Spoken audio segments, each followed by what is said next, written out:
people. No criminal record, no drug paraphernalia, no nothing. On the word of one corrupt cop, gave them all 20 to 90 years in prison. Now you think about that. Houston Crime Lab, thousands framed indiscriminately. The police chief had to admit it because his job's on the line. He's claiming, oh, I'm going to fix that problem.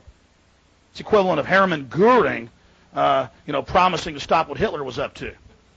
This is amazing, ladies and gentlemen. So this is why we restrict the scope and size of government and its power over us in our lives. Because we know there's criminals on the street, we know there's bad people, but they don't have the massive mechanisms, the machinery of government and military and militarized police and prison complexes to oppress at levels never before seen. Last century, 200 million killed by government.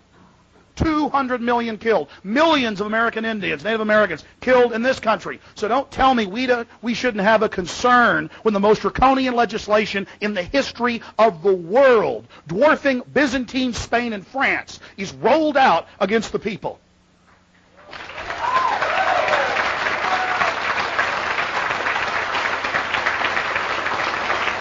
Now, I could list the crimes.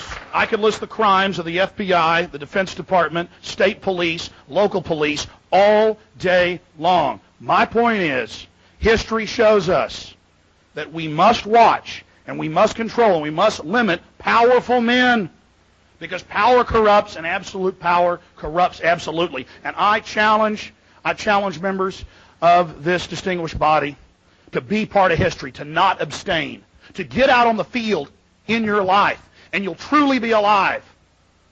To not sell out to this corrupt system. You know, I spoke right before Ron Paul just a few weeks ago, right outside Austin. He talked about how his poll numbers just go up and up and up, and the support just gets greater and greater and greater as he resists all of this, and as he says no to this, and as he throws the lobbyist out of his office. The truth is, when the whole world's sold out, you guys are going to get more power out of not going with the system. This thing is in terminal velocity.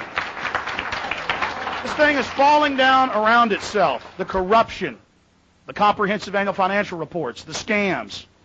Now, got about 9 minutes left. I'm going to try to go through these points because they're all very, very important.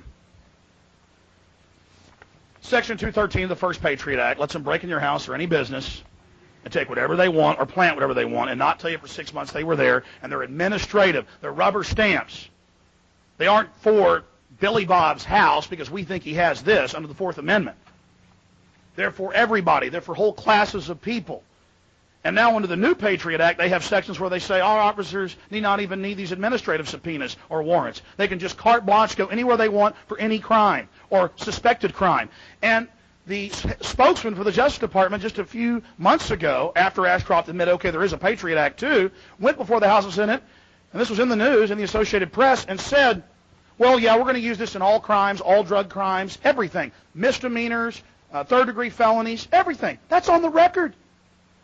U.S. attorneys, deputy attorneys, assistant attorneys, all these people, they're saying, yeah, we're going to use this for everything. They are using it for everything. The Victory Act, which is a continual salvo in this attack on the American people, clearly states that any possession of a controlled substance is an act of terrorism under Section 802, pointing back to that enacting clause.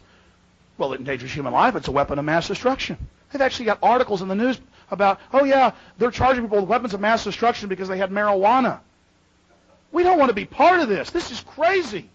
People disappearing in the middle of the night. I mean, what did Alexander Solzhenitsyn say in Gulag Archipelago? Oh, how we burned in the camps later, wishing that when the secret police went out at night to come to our doors, we would have met them downstairs with pokers and axes and daggers.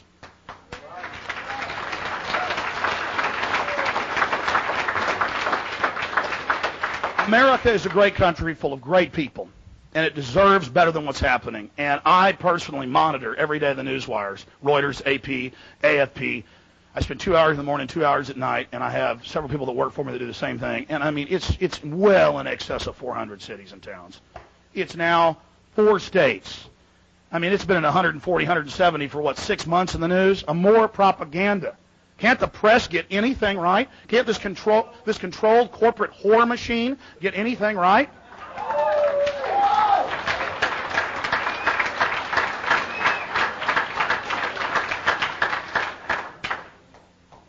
Now, 10th Amendment, very important subject. During abolition, that started in around 1810 or so, there were cities, there were towns, there were states that were free. And they said no to the federal government in the North and the government in the South, and they were safe havens for human beings that didn't want to be in bondage and had the courage to flee and risk their lives. It is so American for local governments to stand up to the tyranny of evil men and say no. That is our place, that is our job. And these arguments are baseless, and they are the arguments of liars and tyrants and sycophants that beg at the hand of this global cess system. So again, be part of history. Be part of history and stand up and do something right and don't abstain. Vote for the Bill of Rights and the Constitution. That shows us how far we've gone, how far we've slid down into the abyss, into the night, into the darkness, that it's a radical thing for conservative and liberal cities. Conservative states like Alaska, liberal states like Hawaii. It's radical for them to come out and say, you can't secretly arrest people, you got to have warrants to bust in houses. It goes on and on. There's this argument, well, our police officers get in trouble not following orders, not doing what the feds tell them. The feds, my friends, don't tell the sheriff and the city and the police chief what to do. And that's not debatable. They can try, but it's a fraud.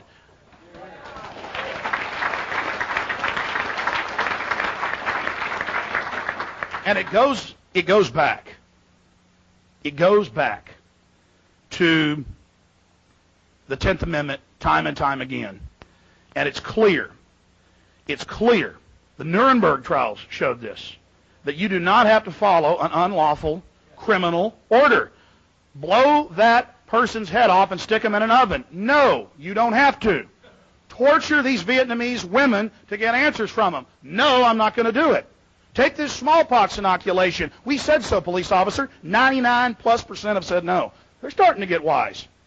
You can't stop people getting wise. It's happening all over the place. The tyranny's too great.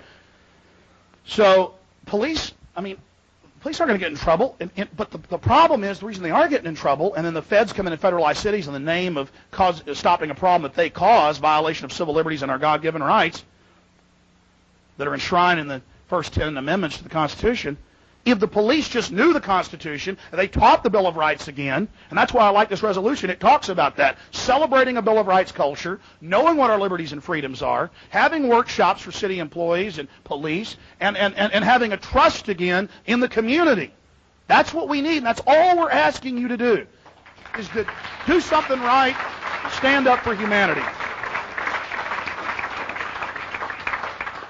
Now, there's a lot of talk about democracy here this evening. And it's very important to understand that we're a country that has a rule of law. And in a democracy, a pure democracy, if when the Greeks would tally up the stones, they'd say, okay, we're going to kill this guy because we don't like what he's been saying. The majority says so. And they'd go throw him off a cliff. And a lot of the great philosophers. It's two wolves and a sheep voting on what's for dinner. That's what a democracy is. We need a republic, which is a limited democracy, where just because a bunch of people under fear, when the dictator's carrying out terrorist attacks to scare the people into submission, can't stampede off the cliff and round up Arabs or Muslims or Christians or people's land they want. That's what freedom's all about, is protecting everybody. And that's what our beautiful republic does. So please, this is a big step. This is standing up and saying no to this tyranny. This is not just some frivolous resolution that does nothing. This is historical. People all over the country coming together and rediscovering their liberties and freedoms and interfacing with their local government and saying, hey, be part of this solution so that we can have a safe and happy and vibrant community where people can grow and live and learn.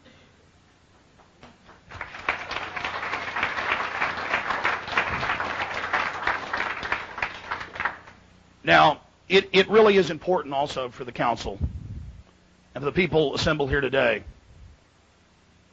to understand that the level of deception and manipulation and skullduggery surrounding the Patriot Act's passage